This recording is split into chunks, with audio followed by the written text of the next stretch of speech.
destined for greatness. His name was Alexander, son of King Philip II and Queen Olympias. From the moment he entered the world, it was clear that he was not an ordinary child. His eyes sparkled with a fierce intelligence, and his spirit burned with a hunger for adventure. As Alexander grew, he proved himself to be a natural leader and a brilliant tactician. Under the tutelage of the renowned philosopher Aristotle, he mastered the arts of war and diplomacy, learning the ways of strategy and statecraft.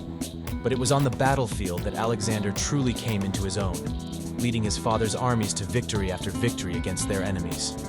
When King Philip was assassinated, Alexander ascended to the throne of Macedonia at the tender age of 20. Determined to fulfill his father's dream of uniting Greece under Macedonian rule, he embarked on a campaign of conquest that would make him one of the greatest military leaders the world had ever known. With an army of fearless warriors at his back, Alexander marched eastward, his sights set on the mighty Persian Empire. Along the way, he faced formidable adversaries and daunting challenges, but he never wavered in his determination to achieve victory.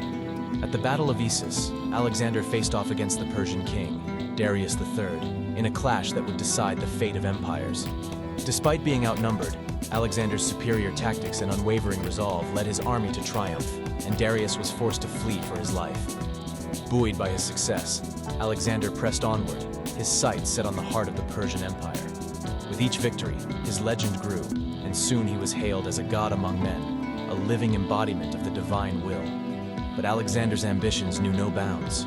Crossing deserts and scaling mountains, he led his army deep into the heart of Asia, conquering city after city and laying claim to vast swaths of territory. From Egypt to India, his empire stretched across continents, and his name was spoken with awe and reverence from one end of the known world to the other. Yet even as he basked in the glory of his conquests, Alexander knew that his journey was far from over. In his quest for greatness, he had forged an empire that spanned the known world, but he yearned for more.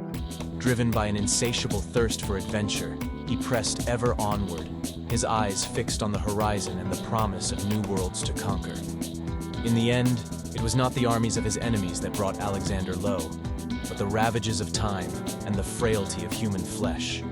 He died at the age of 32, a warrior king whose name would echo through the annals of history for eternity. And so, the story of Alexander the Great came to an end, but his legacy lived on, inspiring generations to come with tales of his courage, his ambition, and his unquenchable thirst for adventure.